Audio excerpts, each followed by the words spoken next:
parole qui nous sera administrée tout à l'heure. Que Dieu nous bénisse tous.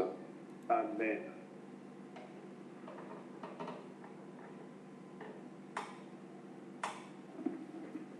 Allons bien-aimés dans le Seigneur, nous rendons grâce à Dieu pour ce soir qu'il nous permet encore de venir auprès de lui. C'est sa grâce, sa disposition en nous et sa bonté. Voilà pourquoi nous ne cesserons de rendre grâce. Nous rendons grâce à Dieu pour tout ce qu'il fait au milieu de nous, pour la parole, pour les prières, pour toute la disposition qu'il manifeste encore, bien-aimé. C'est merveilleux ce que Dieu fait au milieu de nous. Et en voyant toutes ces choses, nous ne pouvons arrêter de lui dire merci. Alors, nous avons écouté une merveilleuse intervention de notre bien-aimé Théo qui nous a parlé sur les Maccadites. Ce peuple qui fait tout selon le mouvement du cœur de Dieu. Pendant que nous sommes en train de parler sur la maison paternelle, qui est la maison de la race de Dieu, la maison du peuple qui est en Dieu et qui vit avec Dieu, nous voulons aujourd'hui toucher un point qu'on a essayé de toucher l'autre fois, mais on n'a pas pu finir avec. Nous allons donc tourner nos Bibles dans le livre des Actes.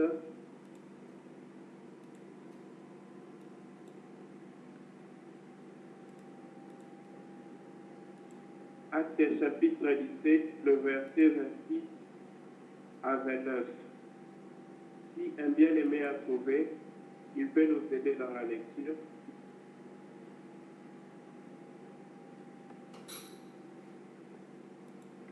Lisons Actes chapitre 17, versets 26 à 29 au nom du Seigneur. Il a fait que tous les hommes sortis d'un seul sang habitassent sur toute la surface de la terre, ayant déterminé la durée des temps et les bornes de leur demeure. Il a voulu qu'ils cherchassent le Seigneur et qu'ils s'efforçassent de le trouver en tâtonnant, bien qu'il ne soit point loin de chacun de nous. Car en lui, nous avons la vie, le mouvement et l'être. C'est ce qu'ont dit aussi quelques-uns de vos poètes. De lui, nous sommes la race. Ainsi donc, étant de la race de Dieu, nous ne devons pas croire que la divinité soit semblable à de l'or, à de l'argent ou à de la pierre précieuse, sculptée par l'art et l'industrie de l'homme. Amen. Amen. Bien-aimés, nous remarquons quelque chose. Parlant de la race de Dieu, il va directement pour parler de la divinité. Parce que la race de Dieu participe à la divinité et connaît la vraie divinité. Elle ne confond pas la vraie divinité. Elle connaît la nature divine. Elle connaît celui qui est Dieu. Elle connaît ce que fait Dieu. Elle connaît ce que est Dieu. Elle connaît ce que Dieu a. Parce qu'elle participe. Elle est une portion de la vie de Dieu. Voilà pourquoi, bien aimé, étant de la race de Dieu, nous devons chercher à comprendre la pensée de Dieu par rapport à ce que nous, en tant que race de Dieu, nous devons être. Aujourd'hui, nous voulons parler sur ces points. Ce qu'il a dit au verset 28, il dit « En lui, nous avons la vie, le mouvement et l'être ». Plus loin dans les épîtres de Paul, j'espère, ici nous avons l'être, le souffle et le mouvement en lui. Alors aujourd'hui, nous allons parler sur avoir l'être, le souffle et le mouvement en Christ. Donc, nous rendons grâce à Dieu parce que, bien aimé, c'est un privilège d'appartenir à ce Dieu. Et c'est un très grand privilège de marcher sur les pas que Dieu donne à l'homme. Parce que Dieu a créé plusieurs hommes. Il est le créateur de tout le monde, mais il n'est pas le père de tout le monde. Il y a un peuple qui lui appartient et les autres peuples sont ses créatures. C'est-à-dire, je peux avoir beaucoup de choses, mais d'autres choses sont dans ma maison, mais il y a certaines choses qui sont dans ma maison qui m'appartiennent. Il y a certains qui sont dans le voisinage qui ne m'appartiennent pas. Bien aimé, appartenir à Dieu, c'est très important. Savoir que Dieu, il est le nôtre et que lui aussi, il nous appelle le sien. C'est ce qui est capital pour nous. En effet, aujourd'hui, nous voulons commencer avec l'être.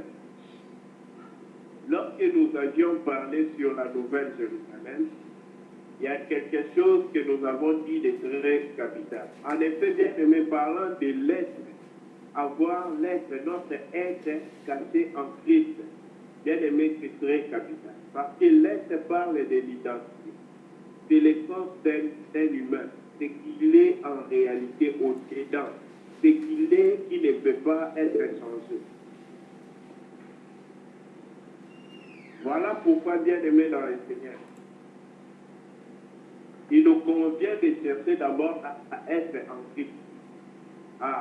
C'est dans l'être qu'on va tout découvrir. C'est par l'être qu'on va revenir à nos mouvements et aussi à tous les restes. Or, l'être s'explique par la vie. C'est la vie qui explique l'être.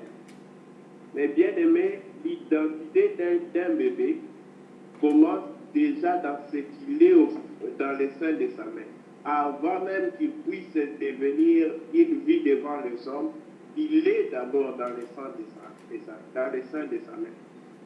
Voilà pourquoi, bien aimé dans le Seigneur, nous voulons commencer avec l'être et expliquer la pensée par rapport à l'être.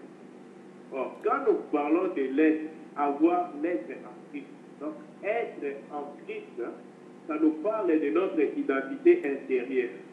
Voilà pourquoi un vrai chrétien, il doit avoir une vie cachée en Christ.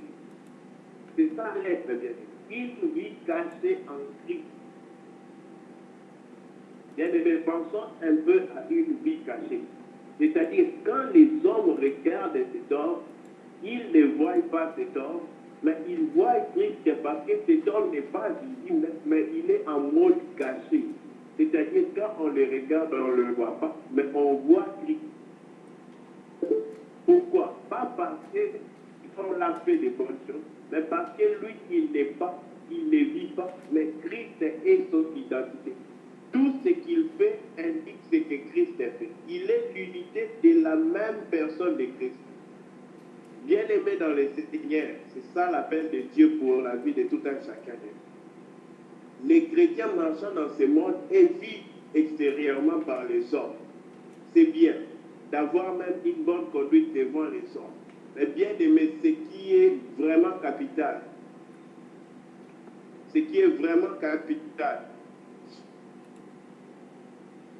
c'est d'abord notre vie devant Dieu. C'est que nous sommes devant Dieu. C'est ça ce qui est nécessaire. Nous pouvons être tout ce que nous sommes devant les hommes. Nous pouvons faire tout ce que nous pouvons faire devant les hommes. Nous pouvons même être les meilleurs que les hommes puissent penser. Mais bien aimé, quel est ce que nous sommes en Dieu?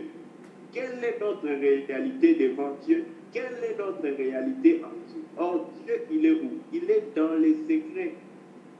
Voilà pourquoi ton Père qui est dans le secret voit tes œuvres. Ne cherche pas à publier devant les hommes que tu as fait une bonne œuvre, parce que ton Père qui voit dans les secrets. Or, bien aimé, c'est que nous sommes devant Dieu, c'est ça notre vraie identité. Parce que nous sommes devant les hommes. Voilà pourquoi hier, le bien-aimé Dieu a dit quelque chose de très capital. Que nous ne devons pas nous soucier de ce que les hommes pensent de nous. Nous n'avons rien à leur prouver, mais aussi rien à leur cacher. Parce que, bien aimé, le seul devant qui nous venons, nous devons chercher à être ce que nous sommes réellement devant. C'est Dieu et Dieu seul. C'est devant lui qu'est notre vraie identité. Et c'est en lui que nous devons chercher notre véritable identité. Pas devant les hommes. Bien aimé, si nous cherchons à être justes pour les hommes, devant les hommes, nous finirons toujours par faillir, parce que, bien aimé, cette justice-là n'est pas produite par Dieu. Mais la vraie justice est produite par Dieu dans l'homme.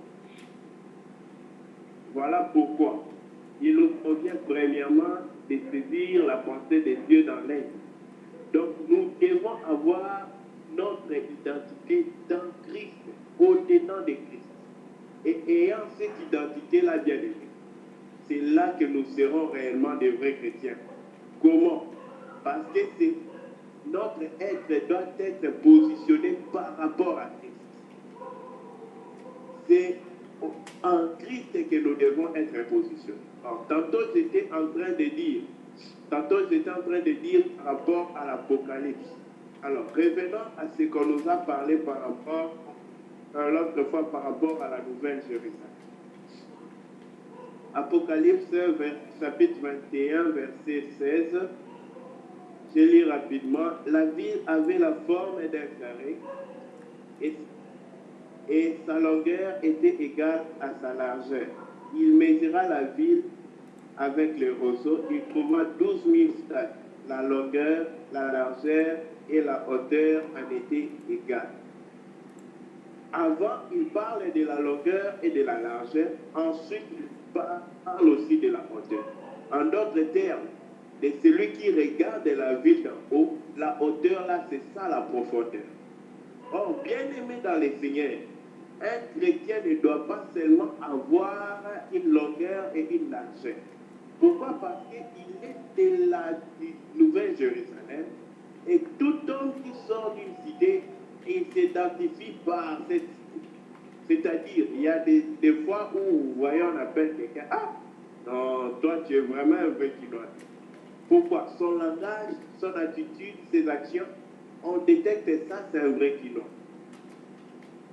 Parce que c'est un mode de vie dans la cité dans laquelle, en réalité, bien aimé dans le Seigneur, un chrétien doit avoir son être caché en Christ.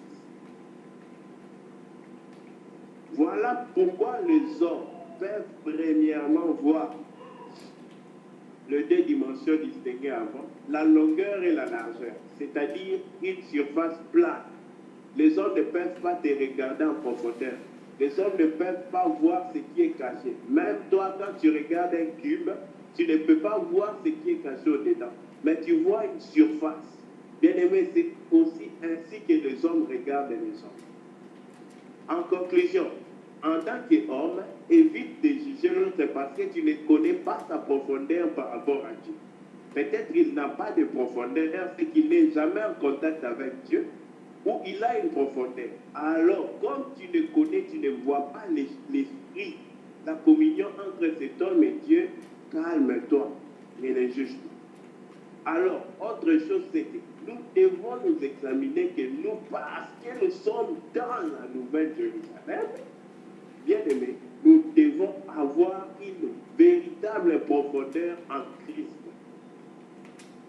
Une véritable profondeur, parce que tout ce que nous faisons dépend de notre profondeur.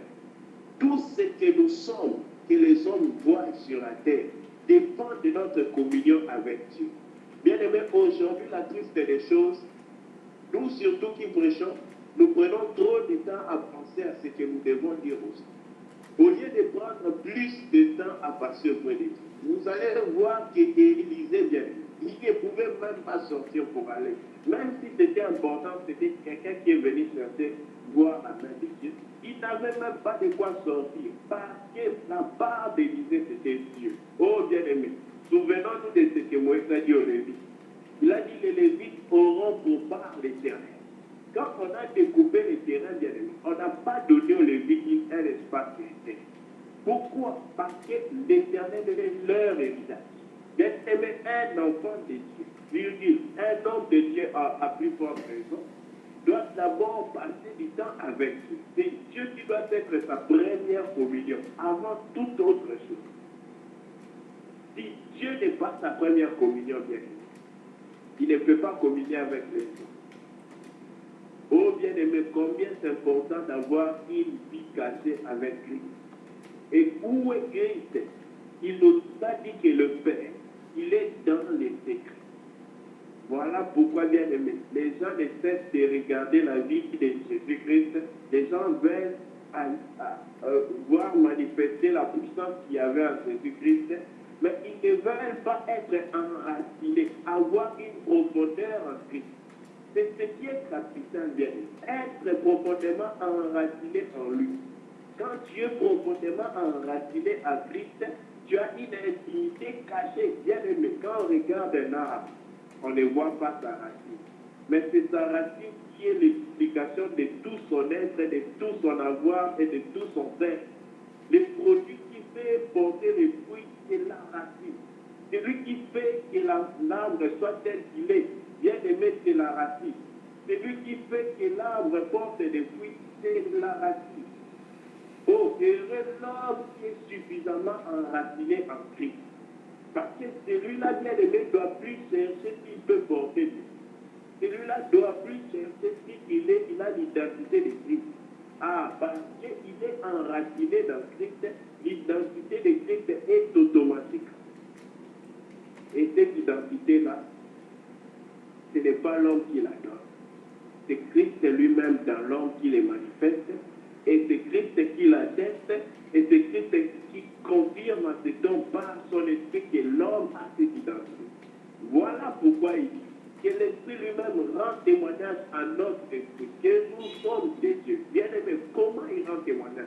Parce qu'il vit. Il n'était point en nous, il ne pouvait pas rendre témoignage à notre esprit. Voilà pourquoi, chers bien-aimés, il nous convient de chercher une profondeur avec lui. Nous pouvons prier souvent ensemble comme ça, mais ne prenons pas cette prière comme un stock, une provision de prière. Chacun dans son coin doit chercher l'Éternel et avoir une discipline, même si c'est possible, d'avoir une heure précise où tu as dit qu'à cette heure ici, j'espérais rien d'autre et je chercherai Dieu. Bien aimé, c'est pas une loi de la Bible, mais c'est une discipline très importante. J'ai suivi les témoignages de beaucoup de gens qui ont marché avec Dieu, qui avaient leur temps pour Dieu. Même Daniel, la Bible nous précise sur la vie de Daniel, comment il avait son temps pour Dieu, 3 fois le jour. Oh bien-aimé, à Babylone, Daniel devait prier 3 fois. Toi et moi, combien de fois devons-nous prier en ce temps de la fin? Parce que les militaires qui étaient cachés au temps de Daniel sont déjà révélés. Oh bien-aimé dans le Seigneur, nous devons chercher une vie cachée en Christ. Nous devons chercher à avoir notre être enfoncé en Christ, plongé, enraciné au-dedans là-bas. Bien-aimé, si nous n'avons pas une vie intime dans Dieu, tout ce que nous faisons dehors est nul. Parce que le vrai être que nous sommes, ce n'est pas ce que nous sommes dehors au devant de nous. C'est ce que nous sommes dans la présence de Dieu. Car devant Dieu, rien n'est voilé, rien n'est caché. Nous sommes tels que nous sommes réellement devant lui. Et c'est là notre vraie identité. Bien aimé, notre être, nous devons la rechercher en Christ. Vous savez, beaucoup de gens ont parlé par rapport à la vie de Jésus. Ils veulent être comme Jésus, ils veulent voir la puissance qu'agissait en Jésus. Oh bien aimé, Jésus, il n'était pas un si grand mystérieux. Il avait seulement un secret. Il était profondément attaché au Père. Il a bien dit qu'il est dans le Père et le Père est en lui. Il a dit aussi aux hommes, prenons Jean 14. Jean 14, c'est le verset 10.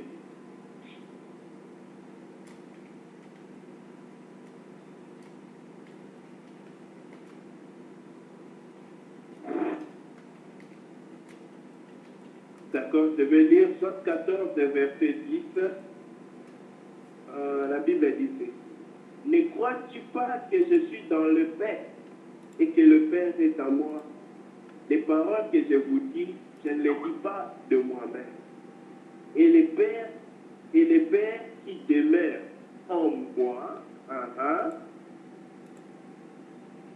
c'est lui qui fait les œuvres. Croyez-moi, je suis dans le Père et le Père est en moi. Sinon, croyez du moins à cause de ses œuvres. Qu'est-ce que Christ voulait dire ici? Il explique la profondeur dans laquelle lui, il était enfoncé. Parce que Jésus, virgule, c'est le premier habitant de la Nouvelle Jérusalem. Et c'est par lui que nous entrerons là. Maintenant, il explique comment il faut avoir la profondeur.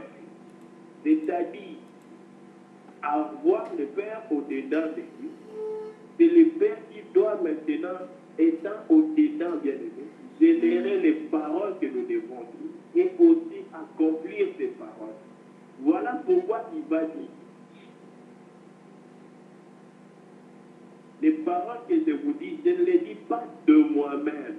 Ah, ce ne sont pas les paroles de Jésus qu'il faisait, ce ne sont pas les miracles de Jésus qu'il faisait, mais c'était les miracles de Dieu. Ici, je parle de l'homme Jésus, parce que là, il est un modèle pour nous par rapport à son humanité. Comment Jésus a mené cette vie-là? Il avait une intimité très haute. Bien aimé, pourquoi notre être est si fragile étant en Dieu? On va y arriver. Ici, on nous indique d'abord par rapport à la vie de Jésus. Jésus était plongé dans le Père et le Père était plongé en lui, enraciné profondément.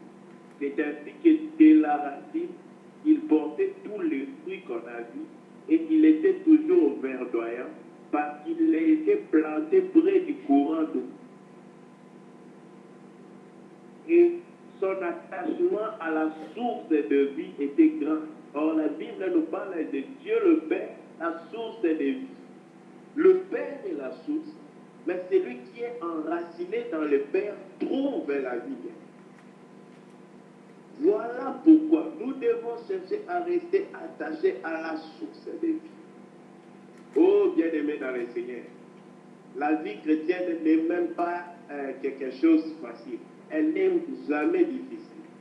Mais c'est une vie bien-aimée qui est impossible. C'est la vie que Dieu seul peut manifester. Tant que nous cherchons à bien vivre la vie chrétienne, nous allons toujours faillir. Mais les jours où nous disons que nous ne pouvons pas vivre la vie chrétienne, quand nous réalisons qu'elle est impossible, c'est là maintenant que nous cherchons celui qui peut possibiliser cela. Le Dieu qui peut rendre cela possible et rendre cela possible par quelque part en nous, afin que nous soyons un témoignage du fait que la vie de Dieu est réelle et elle est capable. Oh, bien-aimés dans le Seigneur, il nous convient, il est très important pour nous de pouvoir chercher la vie de Dieu, avoir notre être enraciné en Christ, caché en Christ, enfoncé en Christ, profondément enfoncé. Oh bien-aimé, tel doit être notre soif. Tel était le secret de Jésus-Christ. Même quand on a porté la femme adultère, on lui a dit ce que la loi de Dieu, que Dieu a donné à Moïse, avait dit. Jésus, à cause de l'intimité qu'il avait avec Dieu, bien-aimé, il a compris le cœur de Dieu qui est au-delà de la loi de Dieu. En effet, bien-aimé, nous savons que le cœur de Dieu est la source de la loi de Dieu. Le cœur de Dieu est celui qui établit la loi de Dieu. Ainsi, le cœur de Dieu est plus grand que la loi de Dieu. Heureux l'homme qui est suffisamment en communion avec Dieu. Et Dieu le guidera dans chacune des décisions, dans chacune des étapes. Le problème, c'est que notre être, notre identité doit être ce qu'elle est réellement devant Dieu. Et de la même manière, ne cherchons même pas à prouver aux hommes que nous sommes spirituels, que nous avons quelque chose, que nous sommes de bons quelque chose, que ça soit bon quoi. Bien aimé, vous savez, la vie de Jésus est un grand ministère qui nous enseigne beaucoup de choses. Lorsqu'on l'a appelé bien aimé, imaginez l'homme Jésus. Il était bon sans une moindre bavure. Il était parfaitement bon. Il n'y avait rien qui n'était pas bon en lui et rien qu'il a fait qui n'était pas à la bonté. Même quand il a tapé, bien aimé, il renversé le marché dans les temples, c'était par la bonté et avec amour pour ses pères. Il voulait les séparer, bien aimé, de détruire les temples. Oh, bien aimé dans le Seigneur. Imaginez un homme aussi bon que celui. qui a été craché et qui a prié pour que Dieu pardonne ceux qui crachaient sur son visage. Celui-là va dire que nul n'est bon si ce n'est Dieu. Prends une petite seconde et pense à cela. L'homme Jésus, dire qu'il n'est pas bon.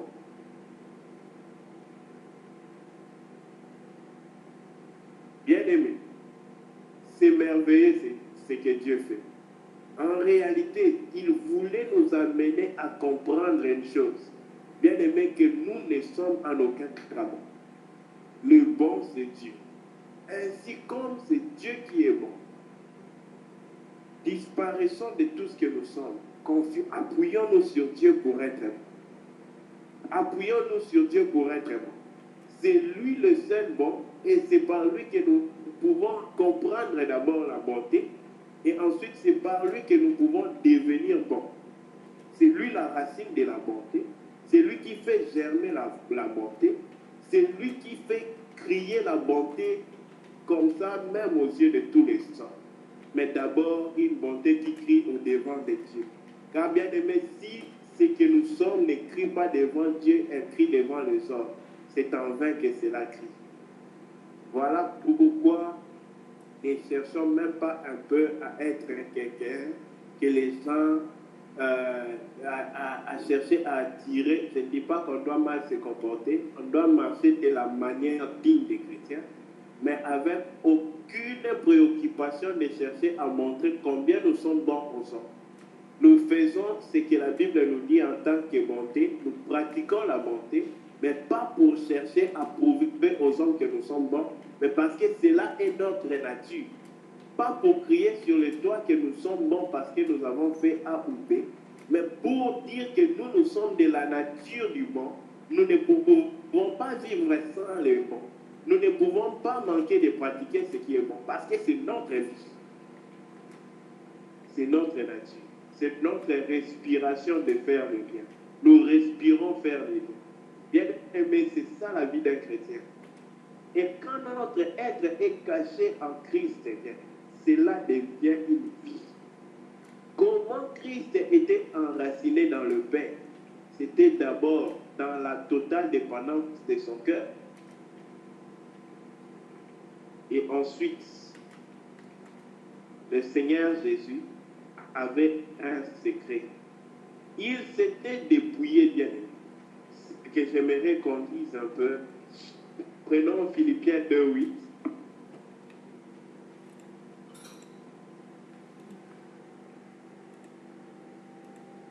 Et notre frère peut nous aider avec Jean 17, le verset 10. Donc, un frère peut nous aider avec Philippiens 2:8. Et notre frère nous aide avec Jean 17, le verset 10. Disons.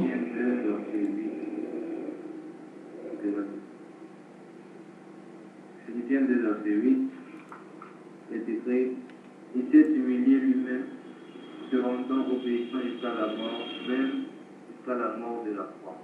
Amen.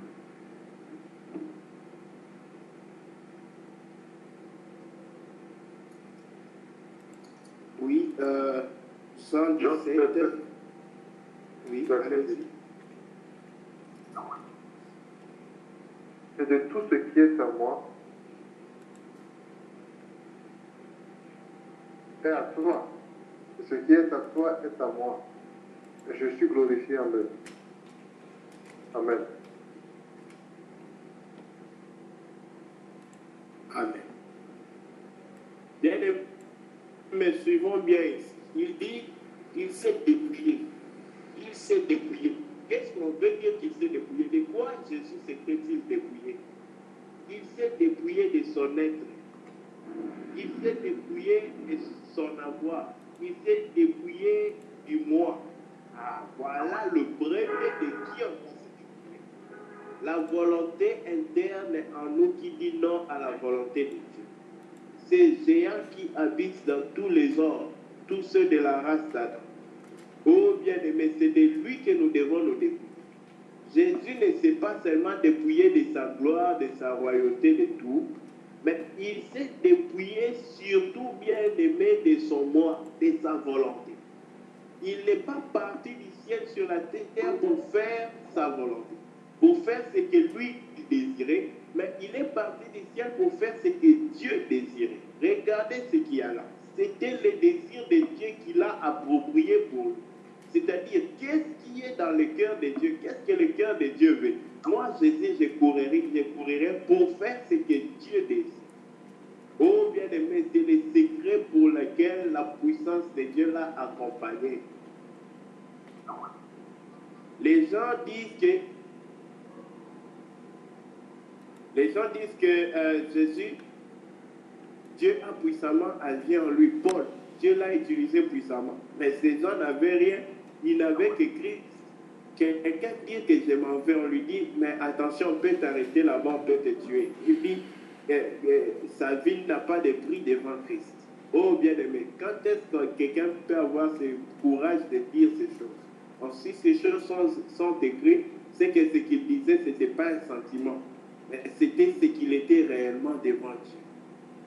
Oh bien-aimé dans le Seigneur, cet homme connaissait Dieu. Quand les gens disent, ceux qui connaîtront leur Dieu agiront avec fermeté. C'est de ces choses qu'il parle. Quelqu'un dit,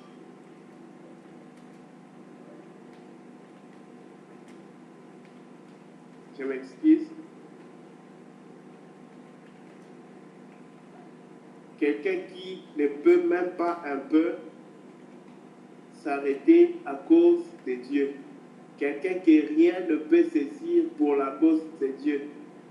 Oh bien-aimé, c'est celui-là qui a compris son être, son identité en Christ. Je suis vraiment désolé, je n'arrive pas à déconnecter. Voilà, c'est fait. Donc, celui qui a son identité en Christ, il ne peut pas en aucun cas parvenir à bien-aimé se détourner de Christ. Voilà pourquoi, bien-aimé dans le Seigneur, nous étant de la race de Dieu, nous devons chercher à rendre notre intimité avec Dieu très grande. Bien-aimé dans ce temps de la fin, heureux l'homme qui a soif de Dieu. Heureux l'homme qui est patient dans la présence de Dieu. Heureux l'homme qui n'est pas pressé de finir sa prière. Heureux l'homme qui ne dit pas qu'on doit déborder les heures. Mais bien aimé, heureux l'homme qui, quand il parle avec Dieu, bien aimé, imaginons un peu quand deux personnes s'aiment dans ce monde. Lorsqu'ils parlent, bien aimé, ils n'ont même plus l'horloge devant leurs yeux. C'est comme si l'amour là, ça arrache l'horloge, ça jette l'horloge dans la mer. Pourquoi bien aimé? Parce qu'ils s'aiment. Pensons-nous que nous avons des gens.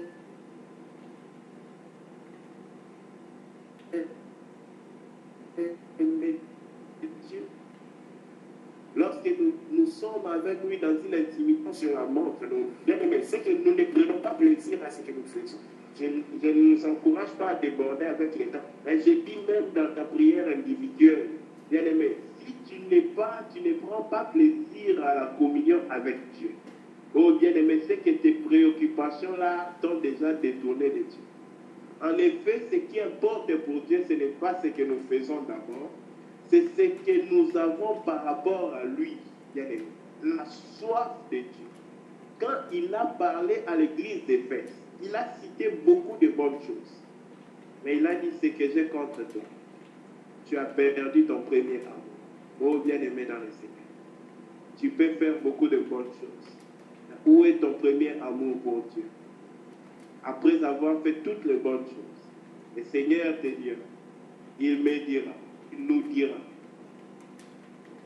j'ai vu tes œuvres, ton travail. J'ai vu que tu résistes aux faux prophètes, aux faux docteurs, aux faux apôtres, à ceux qui prêchent contre Christ, un autre évangile. Mais c'est contre toi le fait que tu as perdu ton premier amour.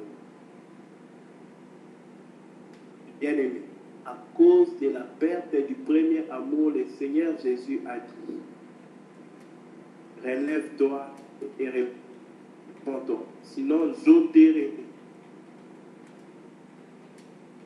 chandelier du milieu de toi. Parce que tu as perdu ton truc. Bien aimé, dans ces temps de la fin, c'est l'intimité avec Christ que nous devons chercher. L'intimité dans le moment de prière. Et avoir la culture, bien aimé, l'habitude de garder silence des fois dans la prière. Tu gardes un silence et tu restes le cœur focus sur Dieu. Oh bien aimé, il y a des gens qui pensent que la prière c'est parler, puis parler. La prière même c'est se taire, et puis enfin parler une fois. Oh bien aimé. Quel est ce bonheur de garder silence et d'écouter le Fils de l'homme parler à nous? C'est merveilleux. Heureux ceux qui comprennent le mystère, le secret, le profit qu'il y a dans garder silence dans la présence. Et écouter le Dieu merveilleux. Bien-aimés dans le Seigneur, l'heure est grave. C'est l'heure où nous devons être très attentionnés à Dieu, très focus à Dieu. À chaque instant, nous devons continuellement examiner notre position en Christ. Notre être doit être caché en lui. Par rapport à l'intimité, ce que je voulais ajouter, Jésus-Christ, il adorait le Père en vérité en esprit. Il avait un total attachement, une dépendance totale et une union parfaite avec Dieu. Alors, qu'est-ce qui pose problème avec la plupart de nous?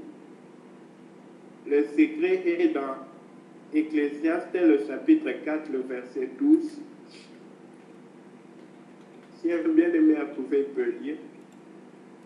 Ecclésiaste 4, 12. Sinon, je lis. Lisons Ecclésiaste chapitre 4. Oui, vas-y frère. Ok. Merci beaucoup. Et si quelqu'un est plus fort qu'un seul, et te plus résister, il accorde à toi fils ne se rompt pas facilement. Amen. Amen. Bien-aimé, il parle de la corde à 3 fils. Pensons-nous que, réfléchissons un moment, est-ce que Dieu prend soin de la corde? Pourquoi Dieu parle de la corde? Est-ce que si une corde se rompt, ça va bouger Dieu? Quelle est la préoccupation de Dieu?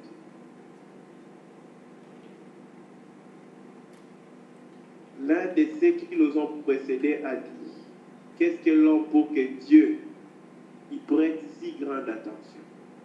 Le Fils de l'homme, bien aimé, en réalité, c'est le fait que Dieu est dans l'homme qu'il parle de toutes ces choses que nous entendons. Bien aimé, si notre esprit est uni à Christ, notre âme est unie à Christ. Pour unir notre esprit à Christ, bien aimé, il nous faut vivre l'adoration. Et puis avoir des moments profonds d'adoration. Un moment où c'est comme si plus rien n'existait, tu es en face de Dieu dans une intimité parfaite, que tu ne permettrais à rien de pouvoir arracher ces temps-là. Oh bien aimé, c'est très important. En effet, j'espère que nous savons que l'esprit, c'est là où il n'y a pas, bien aimé, l'intelligence, les sentiments et tout ça de l'homme. Parce que cela est dans l'âme de l'homme. Dans l'esprit, bien aimé. Ce n'est qu'un esprit qui peut entrer. Et dans l'adoration en esprit, bien aimé, c'est notre esprit qui est en contact avec l'esprit de Dieu. C'est là-bas que nous nourrissons notre esprit. Auprès de Dieu lui-même, l'esprit qui vivifie les esprits des hommes. Oh, bien-aimés dans les Seigneurs, nous devons chercher à adorer Dieu dans l'esprit. Une communion parfaite de notre esprit avec l'esprit de Dieu. C'est là-bas que l'esprit de Dieu rend témoignage à notre esprit que nous appartenons à Dieu. Bien sûr, nos œuvres viendront après pour confirmer seulement notre intimité dans l'esprit avec Dieu. Mais les œuvres ne viennent pas pour indiquer, c'est d'abord pour confirmer. parce que nous sommes déjà unis avec dans notre esprit. Voilà pourquoi notre esprit fait manifester les œuvres maintenant dans notre corps et dans notre âme. L'adoration nous aide beaucoup, bien aimés, pour que un des fils de ces cordes de notre union avec Dieu soit bien noué. Deuxièmement, bien aimé, il faut aussi que notre âme soit totalement unie à Dieu.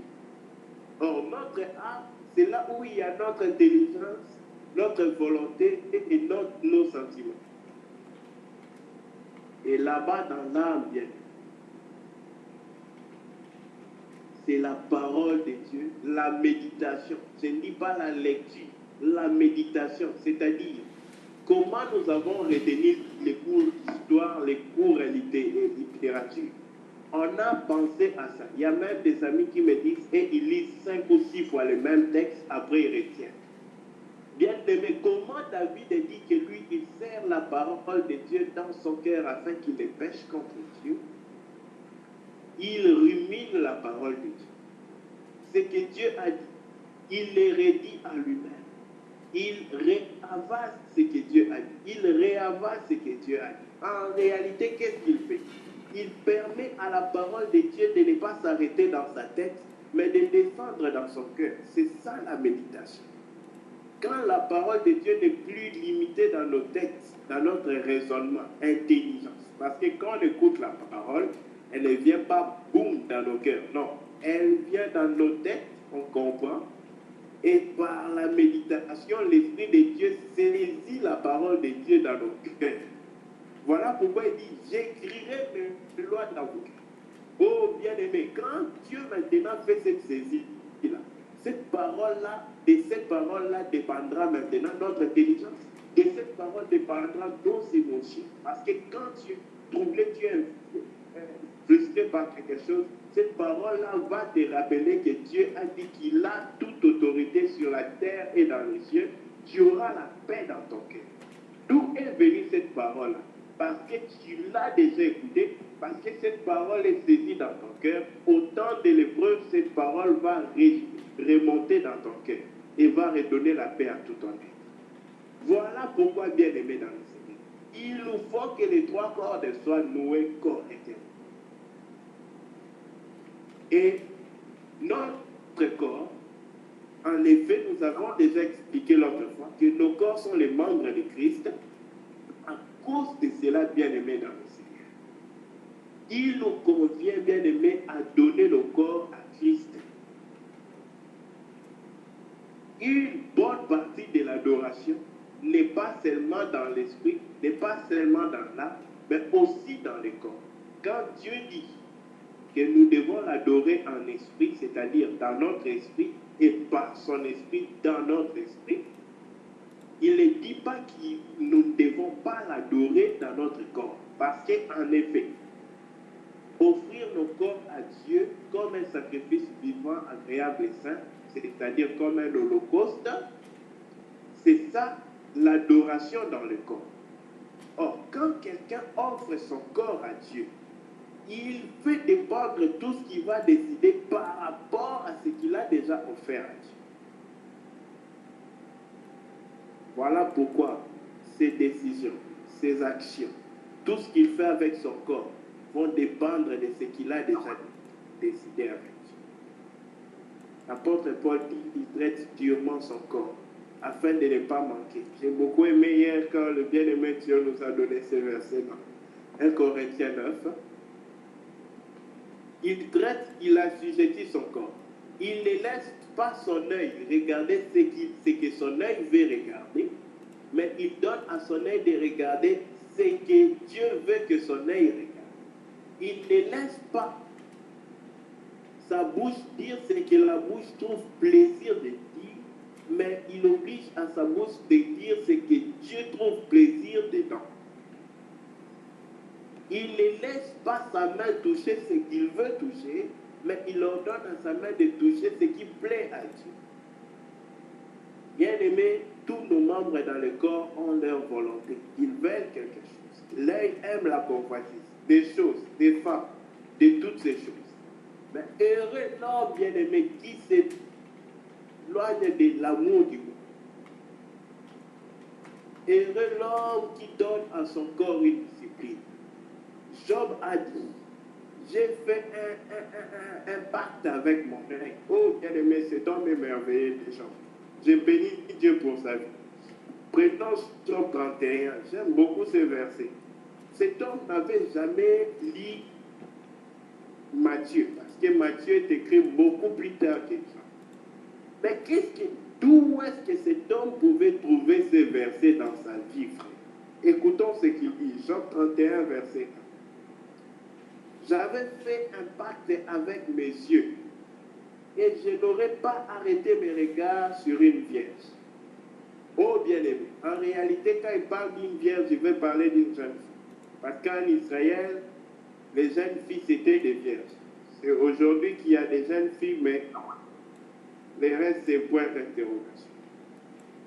Bien-aimé dans les Seigneurs, la réalité ici, quand on parle des Job, il dit qu'il a fait un pacte avec son œil. Un pacte avec son œil.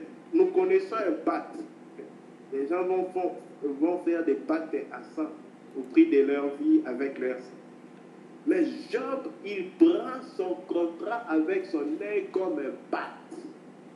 Réalisons un peu quelle est la dimension de son amour pour son Dieu qui peut l'amener à faire un pacte avec son œil, seulement pour que son œil ne convoite pas une femme.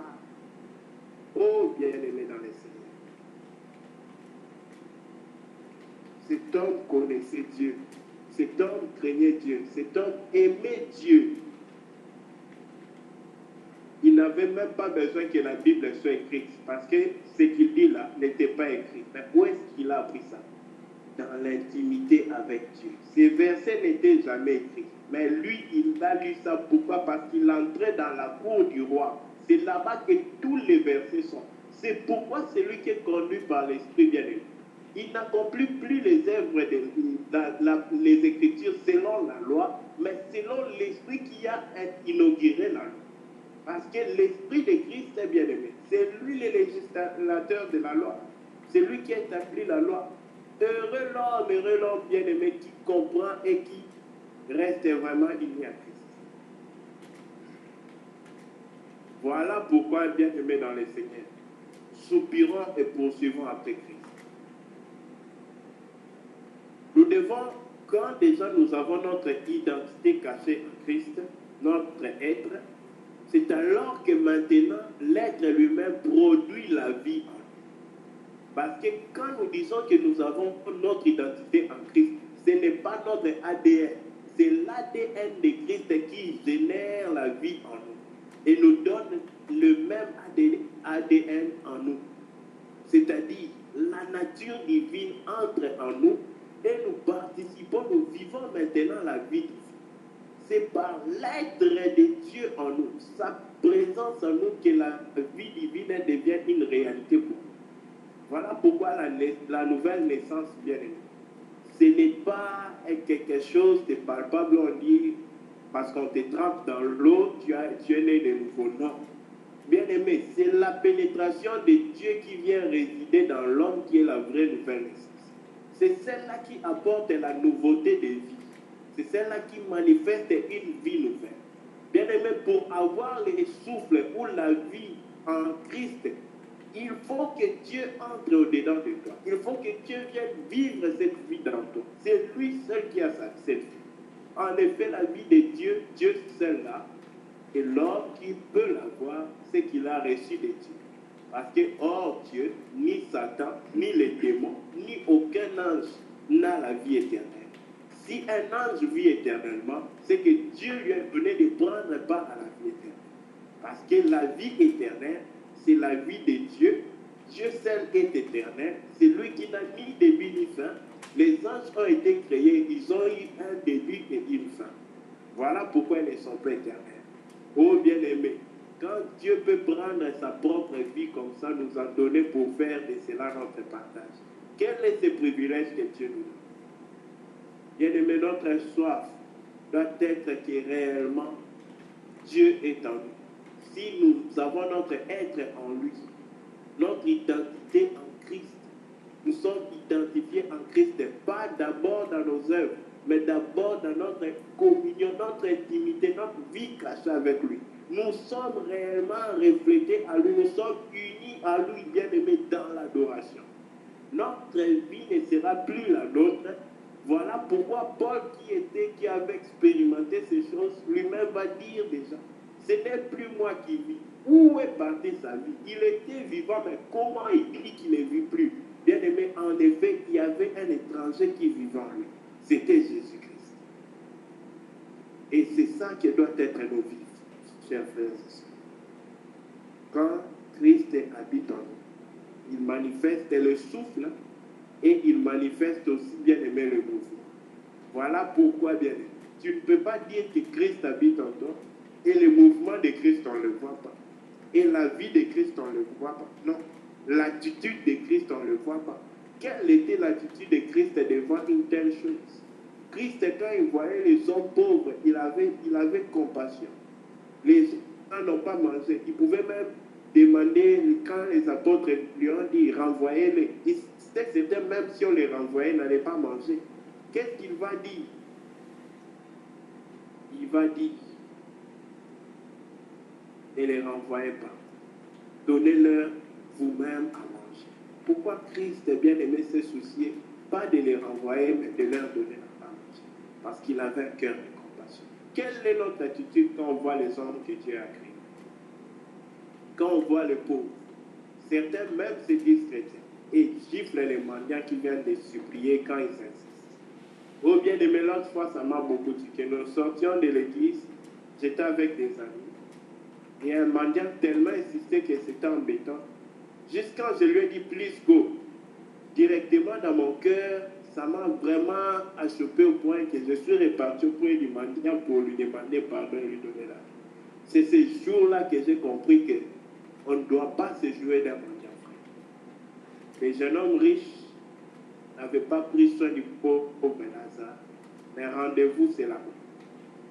C'est là-bas dans les Saint-Antoine. Que Dieu nous bénisse. Si Dieu le permet, on continuera à parler pour sa gloire. Merci. Alléluia. Amen. Alléluia. Amen. Dieu est merveilleux. La parole de Dieu est merveilleuse. Frère, que Dieu te bénisse encore. J'étais tellement plongé dans la parole que je ne pouvais même plus écrire. C'est-à-dire, pour ne pas lire quelque chose, j'ai laissé mon stylo, je n'écrivais même plus. Dieu est merveilleux, Dieu est bon. Voilà pourquoi nous allons commencer nos faits dans la prière pour dire merci au Seigneur pour cette parole qu'il nous a accordée en ce soir. Bénissons le serviteur de Dieu que Dieu s'est choisi encore ce soir pour nous parler ainsi. Nous sommes en prière dans le nom puissant de Jésus. Bénis la parole de Dieu en ce soir nous a été parlé par rapport à l'être, par rapport à la race. La parole de Dieu nous a dit, la race de Dieu connaît la divinité, participe à la divinité. C'est de chercher à la comprendre, de rentrer en profondeur. Bien aimé, nous allons élever nos voix ce soir.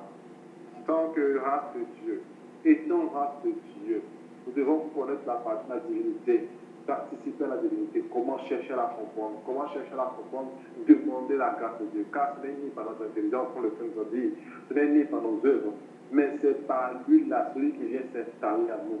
Demandons la grâce de Dieu, que Dieu nous apprenne à le connaître, que Dieu nous apprenne à l'aimer, que Dieu nous apprenne à l'écouter chaque jour de nos vies. Dans le nom puissant de Jésus de Christ, nous sommes en prière. Amen. La parole de Dieu nous a été intéressée ce soir en disant que l'être, c'est ce qui est à l'intérieur qu'on ne peut changer. L'être de Jésus-Christ. Jésus-Christ en nous à l'intérieur qu'on ne peut changer. Voilà pourquoi nous allons encore élever nos voix. Nous allons demander la grâce de Dieu que terre ne puisse venir changer ce que nous avons reçu de Christ. Que rien sur cette terre, que rien dans ce système de ce monde ne vienne séparer l'amour de Dieu en nous, ne vienne séparer l'amour que nous avons envers Dieu, ne vienne séparer les choses, même notre service envers Dieu, qui ne prenne point les dessus, mais l'être que nous avons de Dieu, soit celui-là qui nous a donné dans notre cœur chaque jour de nos vies, que nous soyons intègres.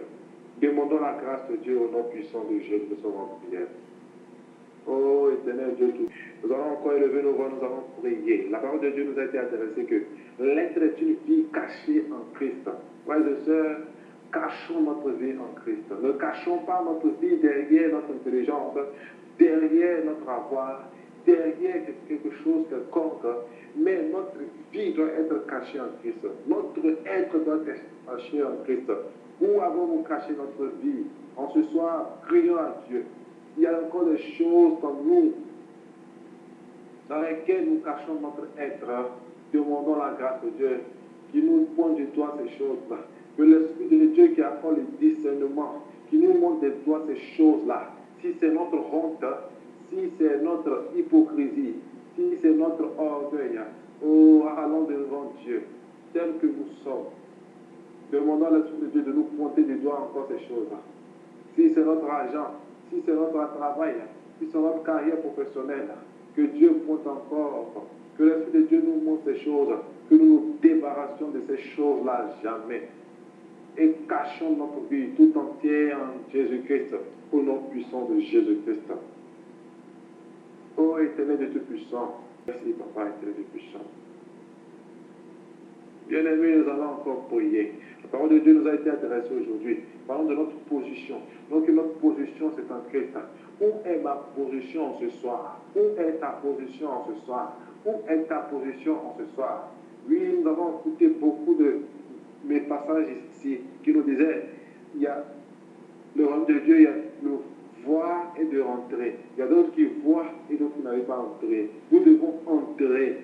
Notre position, c'est en lui. Entrer en lui, pas seulement le voir. Oh, en ce soir, quelle est ma position en ce soir? Est-ce en Christ ou encore en certaines choses? Est-ce en Christ ou encore dans les choses de ce monde?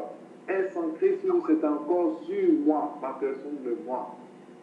Alléluia.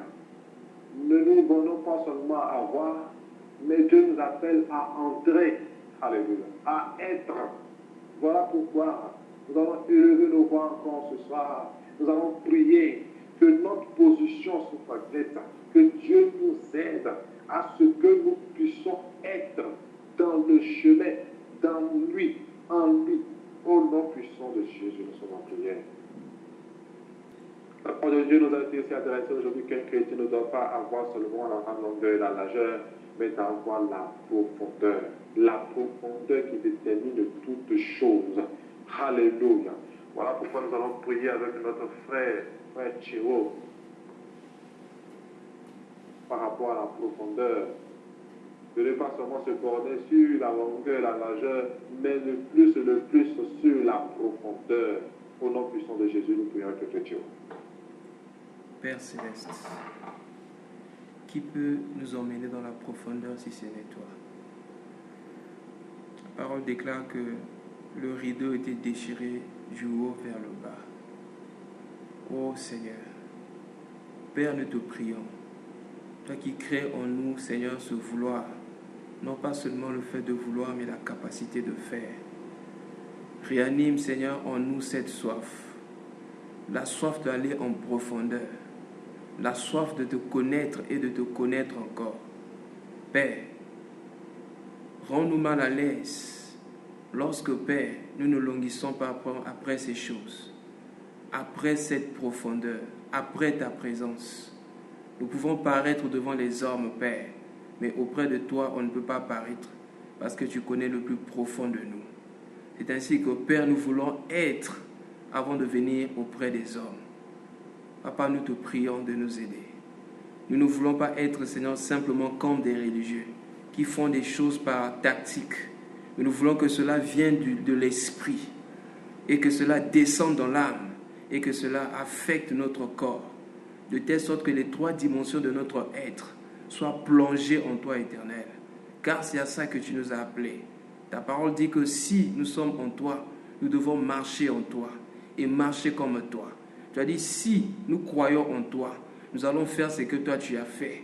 Si tu l'as fait dans la chair, c'est que tu peux nous donner la même capacité de le faire. Tu as marché dans la profondeur, Seigneur Jésus étant sur terre. Et si nous avons ton esprit, nous pouvons marcher dans cette profondeur tous les jours de notre vie. Père, nous croyons que tu peux nous donner cela. Voilà pourquoi nous te disons merci. Et nous croyons que nous l'avons reçu ce soir. Au nom de Jésus, nous avons ainsi prié. Amen. Amen. De gloire en gloire, de gloire en gloire, tu m'emmènes, tu m'emmènes dans les profondeurs de ta sainteté, tu m'emmènes, tu m'emmènes. De gloire en gloire, de gloire en gloire, tu m'emmènes, Tu m'emmènes dans les profondeurs de ta sainteté. Tu m'emmènes, tu m'emmènes, tu m'emmènes. Alléluia. La parole de Dieu nous a été adressée en ce soir. Que lieu de juger les hommes par rapport à Dieu, parce que nous ne connaissons pas leur profondeur, nous devons nous examiner nous-mêmes. Si nous sommes dans la Nouvelle Jérusalem par rapport à la profondeur de Christ, celui-là qui nous a renseigne. Voilà pourquoi nous allons prier avec le frère Emmanuel. Demander la grâce de Dieu de cesser de juger les gens et de nous examiner chaque jour nous-mêmes. De cesser de juger les gens par rapport à ce qu'ils ont, par rapport à ce qu'ils font, par rapport à ce qu'ils sont. Alléluia. Prions avec le frère Emmanuel. Amen.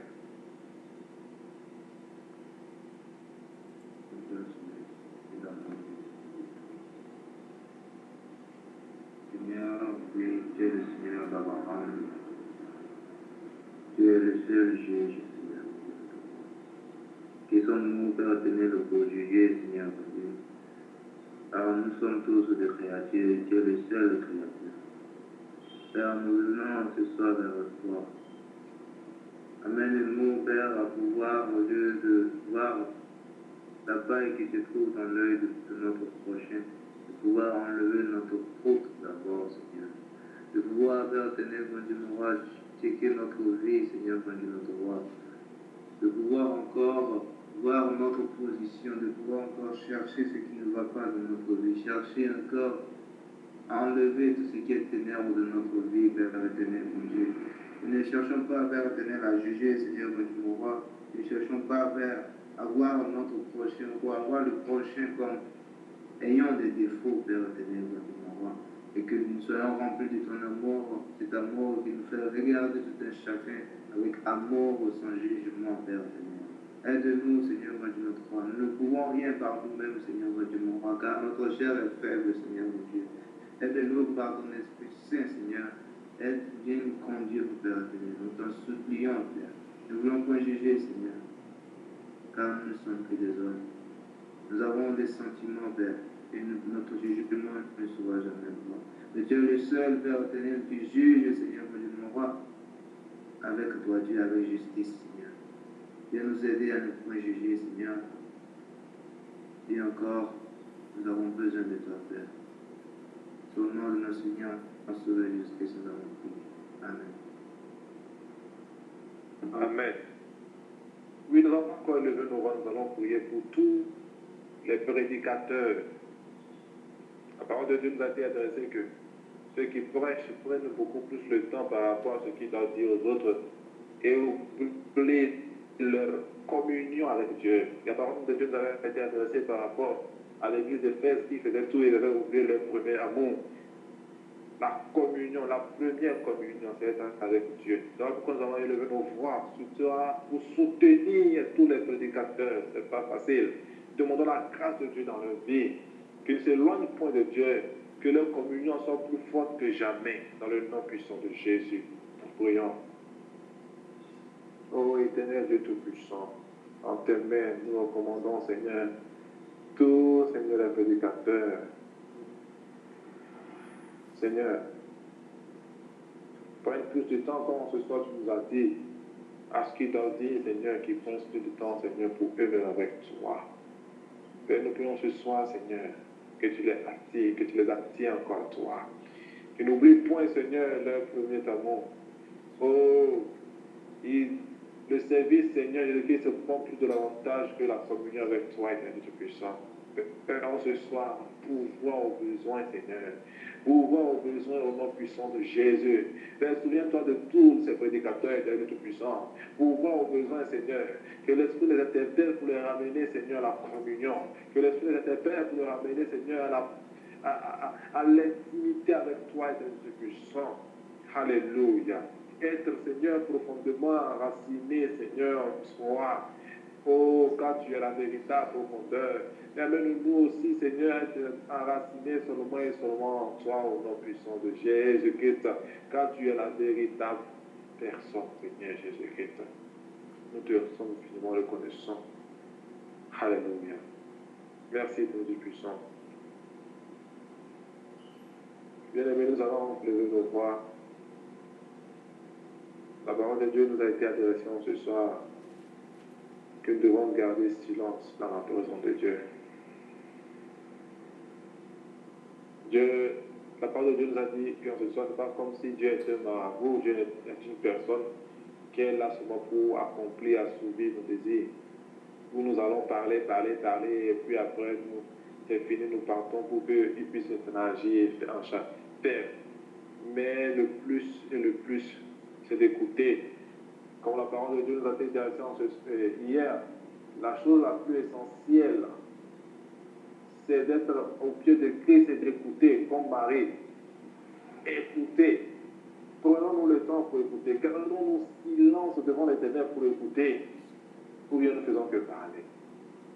Voilà pourquoi chacun de nous allons lever nos voix ce soir. Demandons la grâce de Dieu.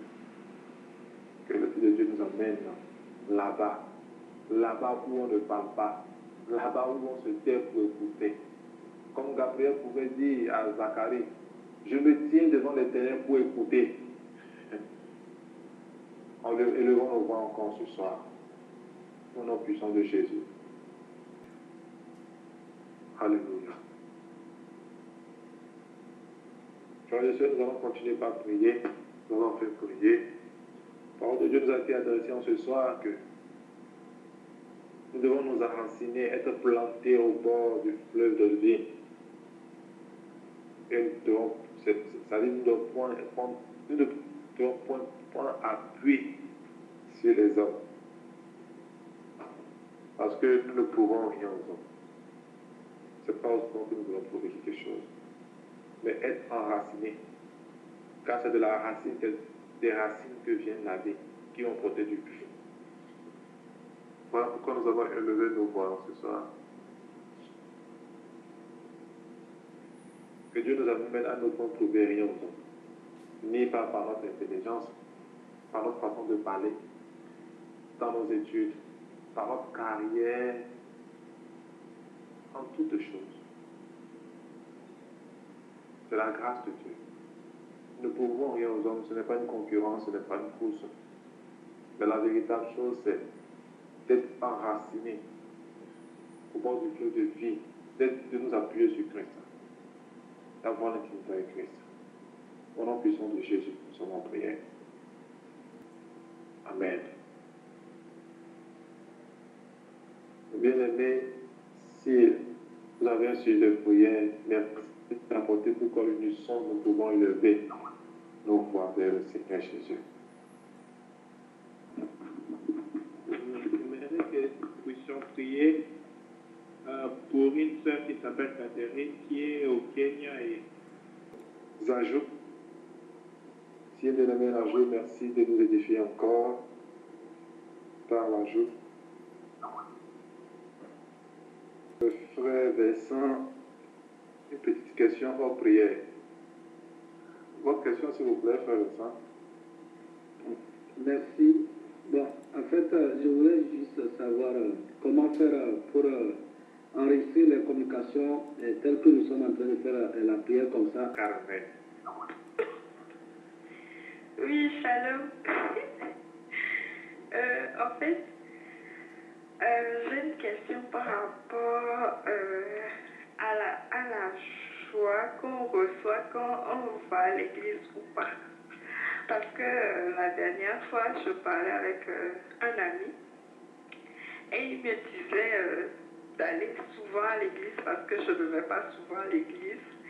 Donc il me disait qu'il fallait souvent aller à l'église parce que quand on va à l'église, c'est là qu'on trouve la vraie joie, le vrai bonheur et tout ça. Parce que si on est à la maison et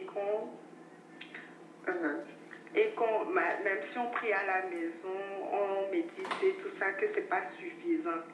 Donc j'aimerais avoir vos avis par rapport à ça. Il faut nécessairement aller à l'église pour avoir cette joie en nous.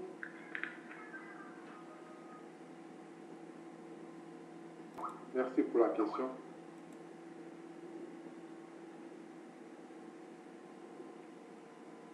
Merci. Nous allons passer aux réponses tout à l'heure. Je vais essayer d'apporter ma part des contributions par rapport à cette question. Par rapport à la joie, c'est Christ dans l'homme. Bien-aimé, toute joie que nous avons qui est liée à quelque chose autre que Christ finit pendant un temps. Mais la joie du salut ne finit pas tant que le salut demeure dans un. Si quelqu'un reçoit Christ comme l'a écrit la sœur Stéphanie, Christ en lui sera la raison de sa joie.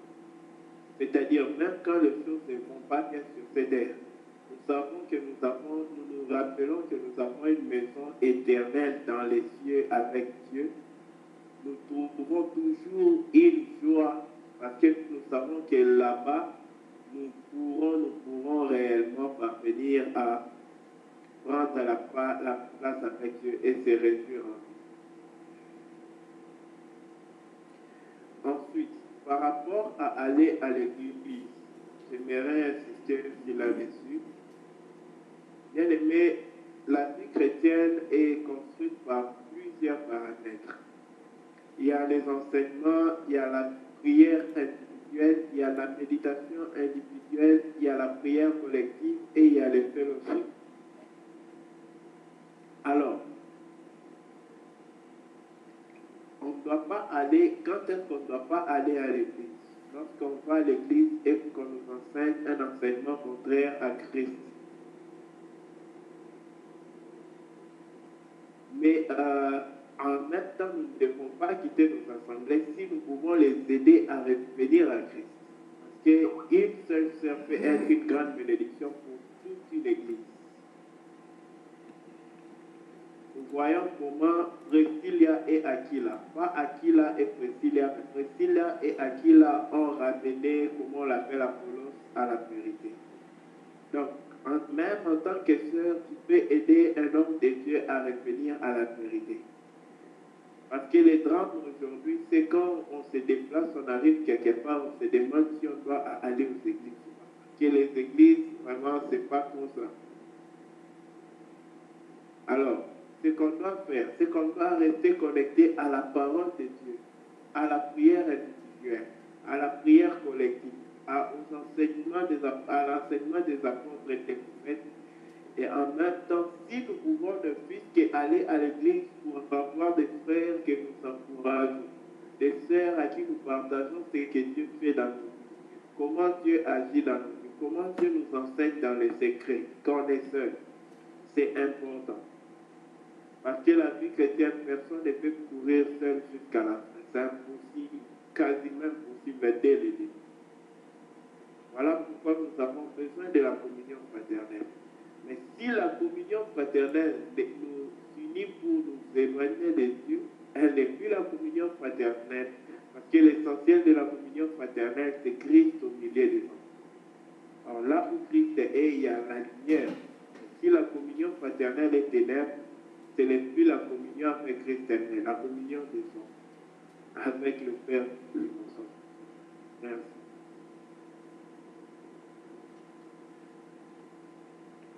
Amen.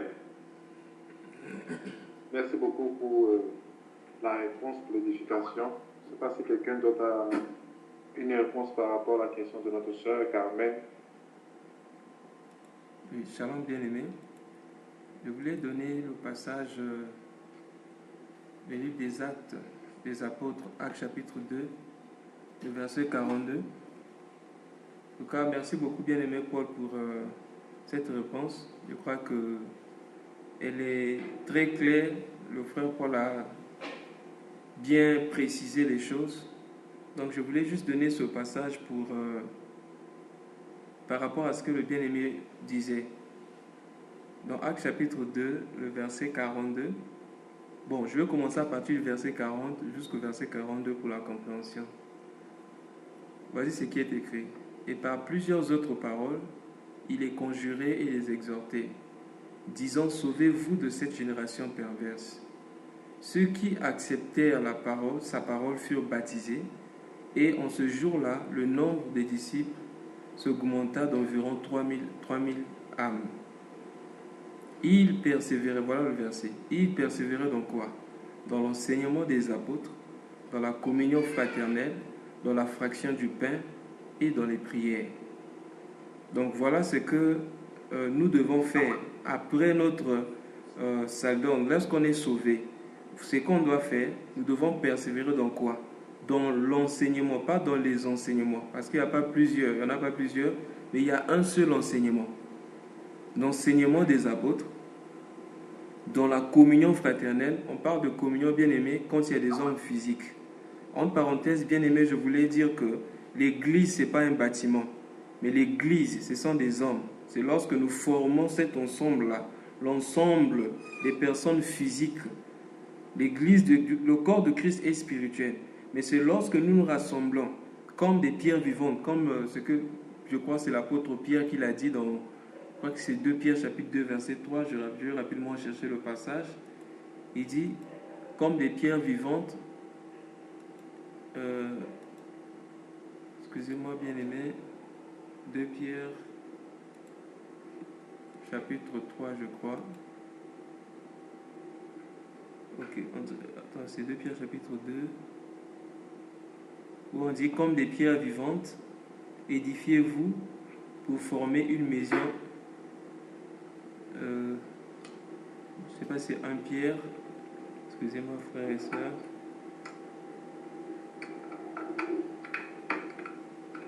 Est-ce qu'il y a un bien-aimé qui connaît le passage? C'est dans le livre de Pierre.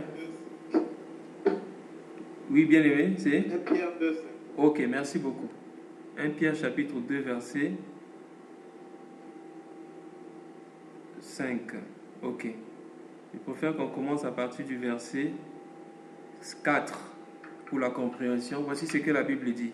Approchez-vous de lui, pierre vivante, rejetée par les hommes, mais choisie et précieuse devant Dieu. Et vous-même, comme des pierres vivantes, édifiez-vous pour former une maison spirituelle, un saint sacerdoce, afin d'offrir des victimes spirituelles agréables à Dieu par Jésus-Christ. Donc l'église, n'est pas l'ensemble des bâtiments qu'on a construits, qu'on a élevés, mais l'église est l'ensemble des gens qui ont reçu le Seigneur dans leur vie. Ce sont ceux-là qui représentent des pierres, pas des pierres mortes, mais des pierres vivantes. Donc voilà pourquoi la communion fraternelle bien-aimée est très très très importante. Parce que dans la communion fraternelle, on apprend aussi à connaître beaucoup de choses.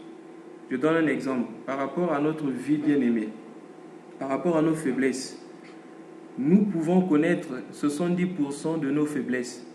Mais les 30% qui restent, ce sont les frères qui sont à côté de nous qui nous diront, voici comment tu es, voici ce qui se trouve en toi. Donc, le Seigneur permet cette communion parce que nous sommes limités et que nous avons besoin les uns des autres. Un peu comme dans une maison, ce n'est pas une seule pierre qui bâtit la maison, mais c'est l'ensemble de ces pierres-là. Donc voilà pourquoi la communion fraternelle est très très très importante. La communion fraternelle, bien aimée, c'est vrai, lorsque nous parlons par exemple sur Internet comme ça là, nous sommes en communion, on peut dire, mais la véritable communion, c'est lorsqu'il y a aussi le contact direct avec les frères. Parce que c'est au milieu de frères que tu vas connaître exactement quel est ton comportement, exactement comment toi tu réagis face à certaines situations et comment aussi les frères peuvent t'aider à grandir dans la foi. C'est dans la communion fraternelle qu'on peut également, parce qu'on dit là-bas qu'ils partageaient aussi, ils se rassemblaient pour la fraction du pain. Sur Internet, bien aimé, sur Skype, on peut pas partager le pain. C'est vrai qu'il y a le pain spirituel, mais on ne peut pas partager le pain.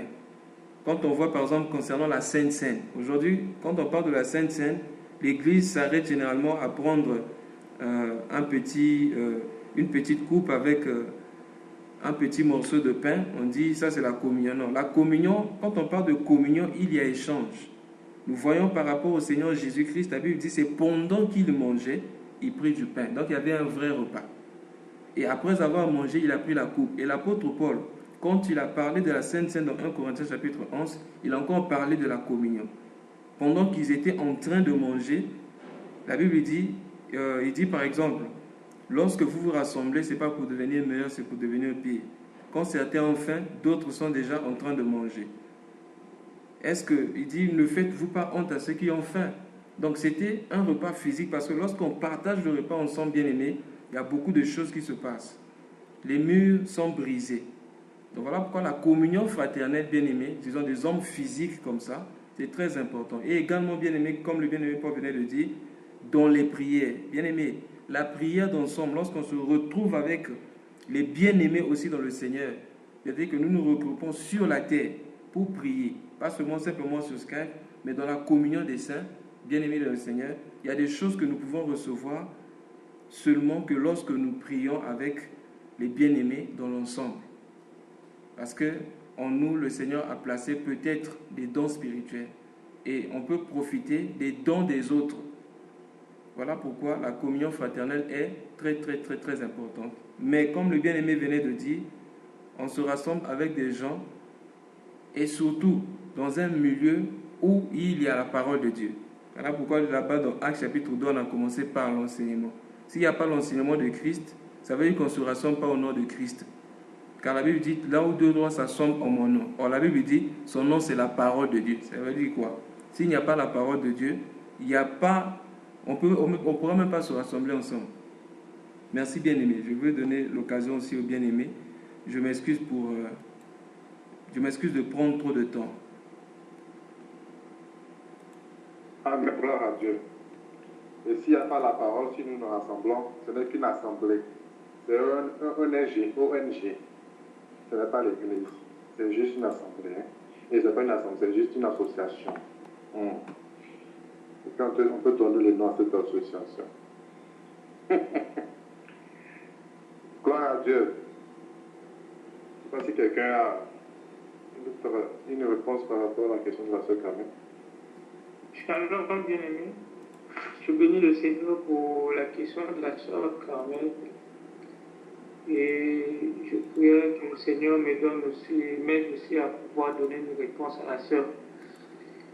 Je suis très content et très touché encore pour cette question parce que c'est en réalité ce que moi je vis. Et j'ai également rencontré quelqu'un qui m'a dit la même chose qu'on a dit à la sœur Carmen. Pour la petite histoire, ça me fait à partir je suis au 5e mois et je ne fais plus partie de l'église, là où je priais avant. Et depuis là, je prie que le Seigneur m'aide, m'enseigne, me parle. Et contre toute attente, j'ai découvert ce que je n'ai peut-être pas pu découvrir il y a beaucoup d'années, là où j'étais à l'église, avec mes bien-aimés ici dans le groupe. Alors je me posais aussi la même question, je me disais, si dans l'église, qui est reconnue devant les hommes où il y a des bâtiments, il y a beaucoup de choses. Je n'arrive pas à recevoir ce que je suis censé recevoir, mais je reçois quelque chose là où je me rencontre avec des bien-aimés qui ne sont pas proches de moi, mais qui sont distants de moi, mais que Dieu fait des grandes choses à travers eux. Et je me pose, je me dis, en réalité, c'est quoi l'Église? Bien-aimé, ce que nous devons savoir, l'Église, ce n'est pas l'Église maison. Loin de là. Nous allons nous tromper tout le temps lorsque nous croyons que ce qui est construit, c'est ça l'Église. Et nous allons aller nous offrir aux hommes ou bien aux gens parce que nous croyons que c'est ça l'Église. Nous devons comprendre que l'Église est spirituelle. Lorsqu'on parle de l'Église, on parle de l'Église spirituelle. Il n'y a pas une Église spirituelle et une Église charnelle. Ce qui nous voyons dans les bâtiments, ce sont des assemblées. En réalité, l'Église est unique. L'Église, dont la Bible nous dit, dont le Seigneur est la tête et nous sommes le corps, est unique. Donc, en réalité, lorsqu'on parle de l'Église, il s'agit de quelque chose de spirituel. Parce que moi, en examinant toutes ces choses, je me dis, en réalité, le Saint-Esprit agit dans l'Église. Le Saint-Esprit est le cadeau que le Seigneur a donné à l'Église. Nous devons comprendre cela. On nous a parlé longuement du Saint-Esprit. C'est une promesse que le Seigneur a faite à l'Église. Donc ça veut dire quoi? Là où le Saint-Esprit agit, c'est pour le bien de l'Église. Si aujourd'hui le Saint-Esprit agit pendant que nous sommes en train d'écouter la parole ici, ça veut dire que le Seigneur nous considère comme étant l'Église. Il dit, il a donné la grâce à tout un chacun pour l'utilité commune ou dans l'Église. Donc je pense que le Seigneur agit puissamment dans la vie de frère Paul, c'est pour l'utilité commune dans l'Église. Et le Seigneur agit puissamment dans la vie du frère Théo, frère Gauthier ou de nos sœurs, c'est pour l'utilité commune dans l'Église. Ça veut dire que là où nous nous rassemblons autour de son nom, le Seigneur nous considère comme étant les membres de son Église. Ça, c'est très important. Je vais coller deux passages bibliques. Avant de lire, donc il y a Proverbe 17, verset 1, il y a Proverbe 4, verset 23, il y a aussi le passage, je vais pas le trouver rapidement, qui nous dit, là où est ton trésor, c'est là où se trouvera ton cœur. Alors, qu'est-ce que cela veut dire? Bien-aimés, nous, alors, j'espère que je me fais entendre. Oui. Nous, voilà, nous qui sommes parfois dans les assemblées, mais qui malgré que nous sommes dans les assemblées qu'on appelle les églises, nous ne trouvons pas la joie de nos cœurs. Bien-aimés, je vous assure, je bénis le Seigneur et je le glorifie chaque jour de ce qu'il fait dans ma vie. Depuis que je suis dans le groupe, le Seigneur m'a donné toutes les réponses à mes questions depuis le jour où j'ai laissé l'église. Je me dis, le Seigneur est merveilleux. Il fait toutes choses bonnes, puissantes. Nous devons comprendre qu'il est difficile aujourd'hui à quelqu'un de vivre là où il ne se sent pas à l'aise. Le Proverbe 17, verset 1 dit, mieux vaut un morceau de pain sec avec la paix qu'une maison pleine de viande avec des querelles. Aujourd'hui, qu'est-ce qui se passe dans les assemblées, dans les maisons? Il y a des vaines disputes, il y a des vaines adversités. Pourquoi? Parce que ce n'est plus le Saint-Esprit qui agit, c'est maintenant la chair, l'expérience, où quelqu'un veut imposer son rythme parce qu'il se croit être supérieur aux autres, ou la personne qui fait semblant de beaucoup prier mais n'est pas prêt à pardonner l'autre. Ça, ce sont les choses qui ne doivent pas se trouver dans l'église, mais qui se trouvent dans les bâtiments, dans les assemblées. Donc, bien aimé, moi je me dis ceci, je suis dans la joie là où mon cœur est rempli de joie. Il est difficile aujourd'hui que tu sois à un endroit où ton cœur n'est pas dans la joie. Bien aimé, c'est difficile. La Bible dit dans Proverbe 4, 23, garde ton cœur plus que toute autre chose. Il y a des gens aujourd'hui, parce qu'ils avaient un cœur troublé, qu'ils ont pris qu'ils ont pris la décision de quitter les lieux, de quitter l'endroit. Il y a des femmes aujourd'hui dans un foyer où le monsieur a beaucoup d'argent, a beaucoup de biens, mais puisque son cœur n'était pas dans la joie, elle a même accepté d'abandonner les biens, les trésors, parce qu'elle n'était pas dans la joie. Pourquoi? Parce qu'elle se disait que son trésor à elle, c'est la joie de son cœur. Bien aimé, il est difficile de vivre à un endroit où ton cœur n'est pas dans la joie.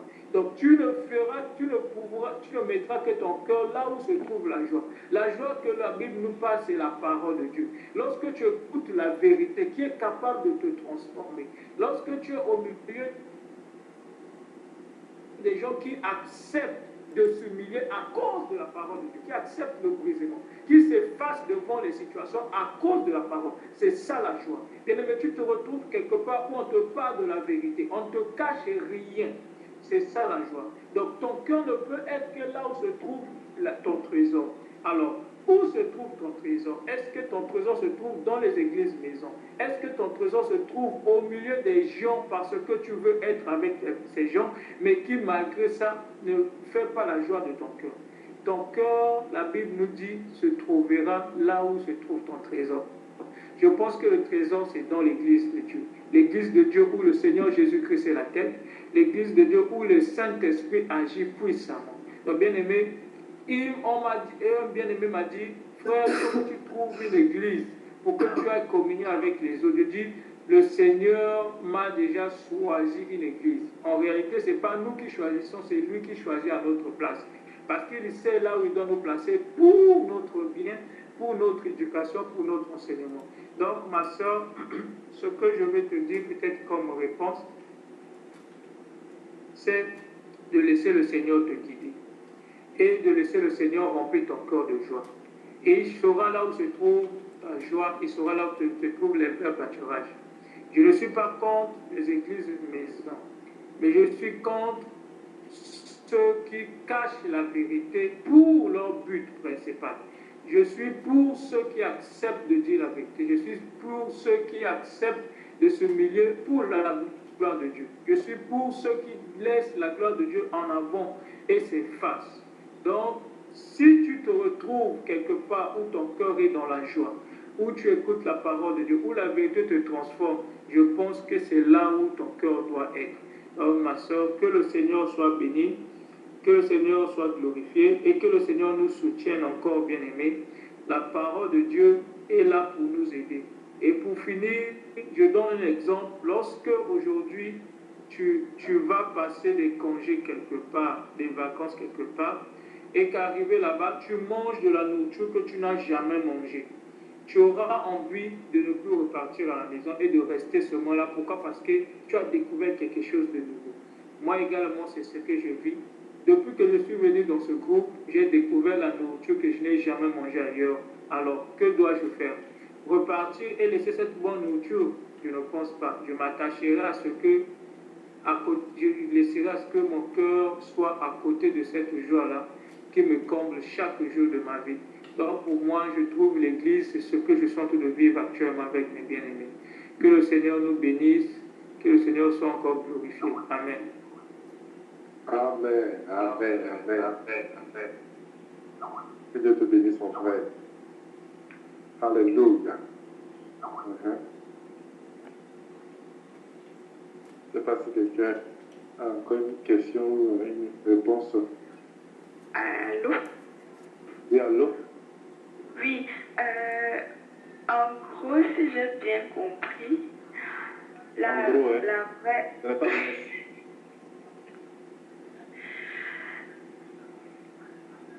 si j'ai bien compris, donc, la vraie joie, si on ne va pas aller à la messe, on n'assiste pas à la messe et que ça ne nous fait pas grandir dans la vie spirituelle. Donc, c'est pas en quelque sorte nécessaire, alors, si j'ai bien compris.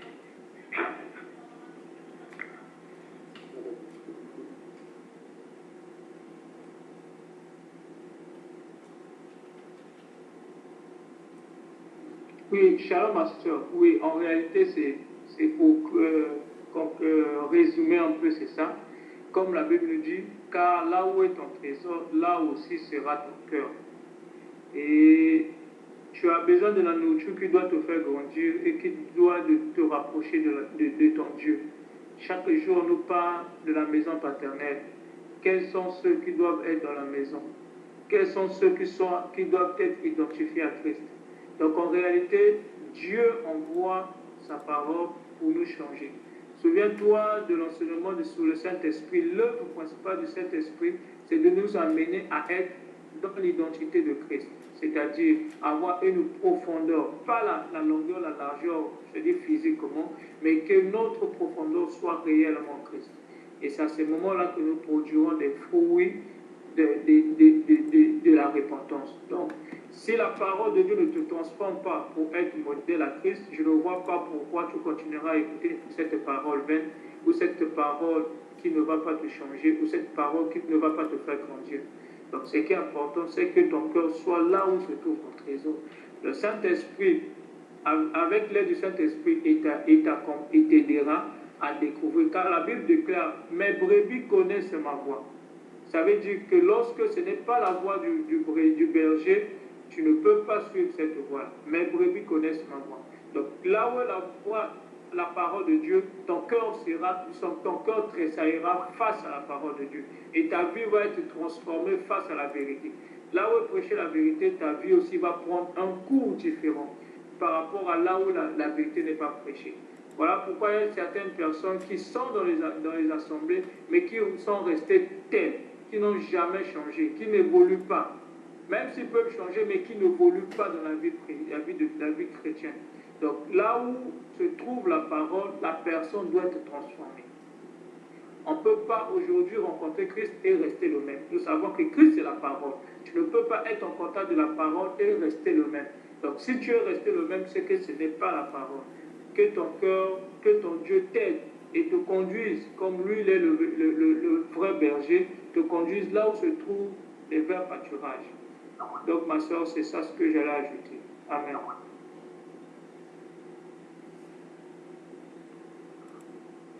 Shalom, bien-aimé. Alors, ok, shalom. D'accord. Frère, vous pouvez aller.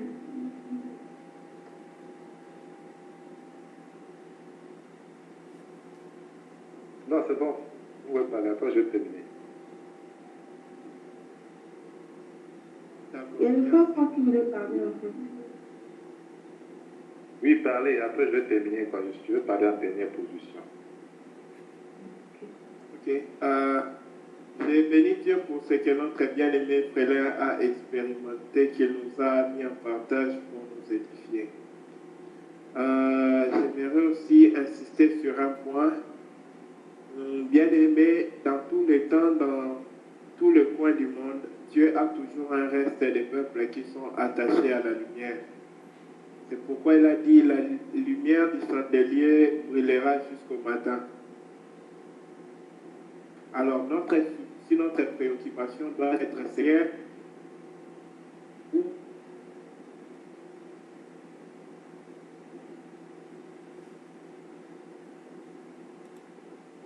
même à une discipline de facilement quitter les assemblées, peut-être Dieu nous a mis là pour apporter la lumière à ces gens-là. Mais si nous voyons qu'ils ne peuvent pas recevoir la lumière, c'est là où nous devons prier maintenant le Seigneur qui nous conduise. Parce que la communion fraternelle est très importante. Et comme le frère Théo l'a dit, nous ne pouvons pas ici, tel qu'on est là, savoir nous supporter, savoir comprendre. Je ne peux pas voir tous les défauts d'un frère ou d'une sœur. Personne ne peut voir clairement mes défauts. Parce que ma vie, je la mène, personne n'est là. Mais si tu es avec des frères qui vivent comme ça avec toi, ton attitude, tes langages, tes paroles, ici là tout le monde parle bien. Mais faisons 30 minutes après la prière, restons causés, vous allez voir le vrai langage qui vous soutient. Là, c'est la vraie identité de la personne. Voilà pourquoi, bien aimé, la communion fraternelle nous aidera beaucoup. Si nous pouvons prier, c'est une proposition que j'ai faite, si nous pouvons prier que Dieu nous aide dans les villes où nous sommes, s'il y a des gens pour qui nous devons être une bénédiction, ou qui peuvent être une bénédiction, que Dieu nous conduise vers ces gens-là, ou qu'il conduise ces gens vers nous. Mais bien aimé, ne nous contentons pas seulement du groupe. Je fais partie du groupe, je suis béni par vous tous. Mais je vous assure, je pars aussi dans une église.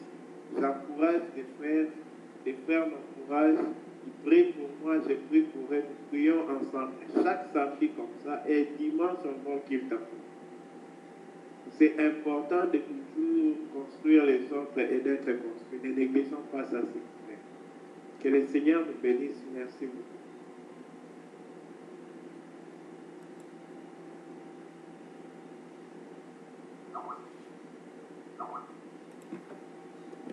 Shalom, bien-aimé. En fait, ce que je voulais dire va dans le même sens que ce que le frère Paul a dit. Je voulais juste souligner qu'il n'y a pas d'assemblée parfaite. Tant que les hommes que nous sommes sont imparfaits, bien que nous marchions vers la perfection et que nous deviendrons parfaits, mais pour l'heure, nous ne sommes pas encore parfaits. Donc, on ne trouvera pas sur terre une église parfaite. Notre frère Paul a su le souligner que Dieu se garde toujours un reste.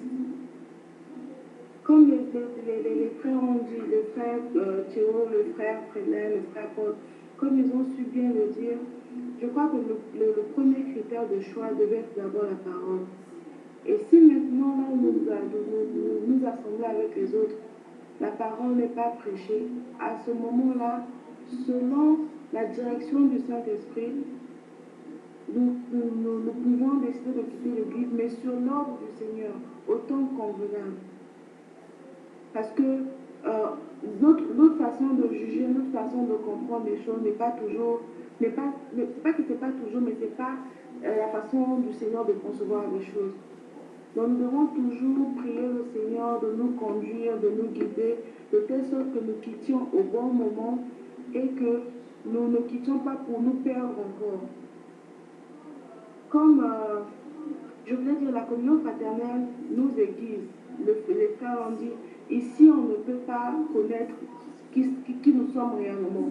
Nous passons à peine 2h à 2h30. Nous ne communions pas réellement, c'est vrai que nous rigolons un peu, mais nous ne passons pas assez de temps ensemble. Mais quand nous nous croisons physiquement, nous tissons des relations, nous avons l'occasion de nous fréquenter et nous pouvons découvrir les défauts des autres. Et comme la Bible nous le dit, la faiblesse des autres peut être notre force. Là où l'autre est faible, on peut lui apporter de la force, prier pour lui, l'aider à se relever. Et notre faiblesse aussi peut être la force des autres. Les autres viendront à nous aider à changer. Pour la petite histoire, nous avons vécu ça ici au Siomène. C'est vrai que nous nous croisions avec les frères et tout, les frères Gauthier, les frères Emmanuel, régulièrement nous nous croisons. Mais quand nous sommes arrivés en Inde, on avait commencé à aller dans une église, là où nous n'avions pas trouvé notre compte spirituellement. Donc nous avons arrêté d'y aller. On a découvert une autre église, là où la parole était plus ou moins prêchée, mais après, dans le fond, c'était vraiment pas ça. On se disait que vraiment tous les prédicateurs sont les mêmes. Mais par la grâce d'un frère, je sais son nom, il se reconnaîtra peut-être, par la grâce d'un frère, il nous a offert un livre, et ce livre nous a permis de croiser des hommes, des frères en Inde qui se croisent et qui prêchent réellement la parole de Dieu. C'est pour dire que Dieu se garde toujours RS. Dans chaque localité où nous sommes, dans chaque pays où le Seigneur nous envoie, et même dans nos propres pays, il y a toujours et toujours RS que le Seigneur se révèle, se réserve. Nous devons plutôt prier de telle sorte que le Seigneur nous conduise vers ce reste. Et si jamais il n'y avait pas de reste, le Seigneur fera de nous cette personne pour former un reste. Donc nous devons vraiment rester connectés au Seigneur, nous devons vraiment ne pas prendre des décisions de nous-mêmes. Donc voilà un peu ce que je voulais apporter. Merci frère. Amen. C'est pas un peu, c'est grand. C'est grand. Amen. Tout ce que moi je peux ajouter, c'est d'abord dans le psaume 133. Psaume 133. On dit, voici, ô qu'il est agréable et qu'il est doux pour des frères. De faire quoi? De demeurer ensemble. Alléluia. Qu'il est agréable, qu'il est doux pour des frères de demeurer ensemble. Je vais sauter pour aller maintenant au verset 3. Ok, d'accord, je vais lire tout. On dit, c'est comme de l'huile. C'est comme l'huile précieuse qui, répandue sur la tête, descend sur la barbe d'Aaron, qui descend sur le bord de ses vêtements. C'est comme la rosée de l'Hermon qui descend sur les montagnes de Sion. Car c'est là lieu que l'Éternel envoie la bénédiction, la vie pour l'éternité. Alléluia.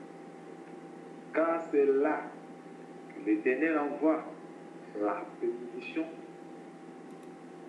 la vie pour l'éternité. Amen. Donc, ma soeur, la communion fraternelle. Que le Saint-Esprit te guide pour que tu puisses lire ça encore. Faut de temps en temps pas parler beaucoup. Tous mes frères et sœurs ont su bien le dire. Mais je voulais aussi prendre un autre verset. 1 Jean 1. 1 Jean 1, verset 7.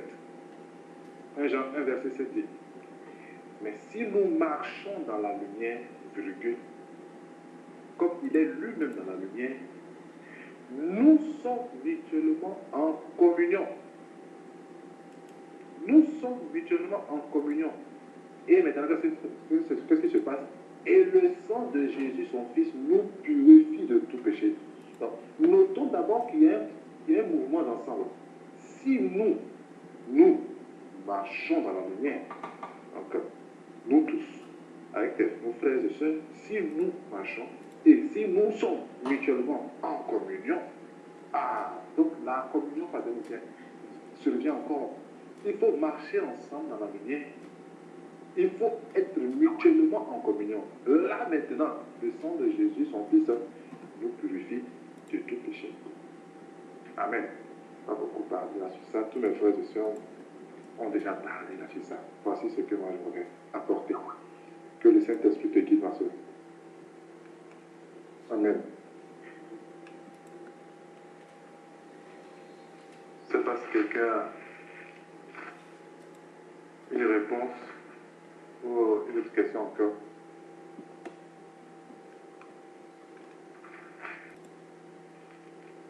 Nous avons invité notre sœur Carmen BG de faire la prière de clôture.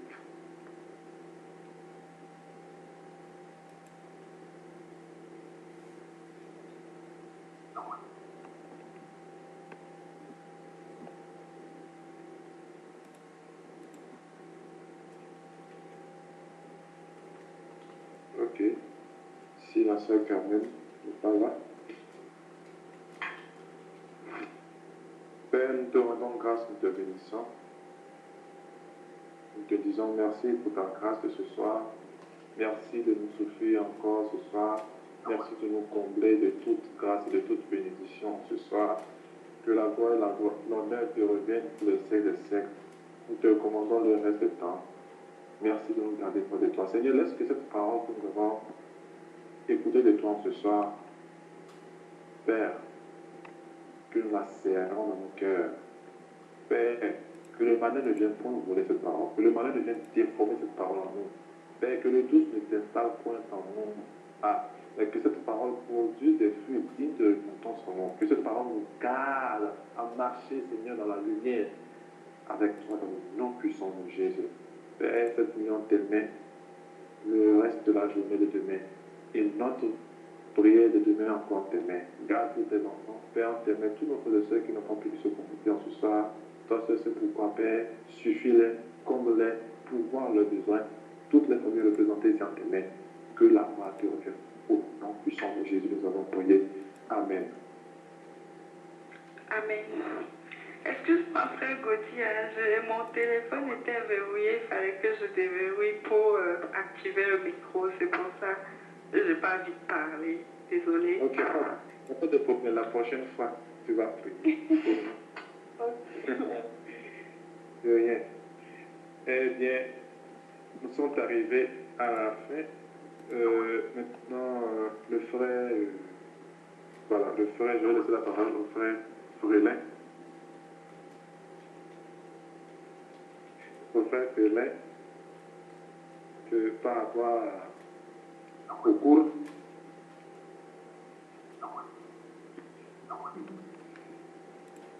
Jean,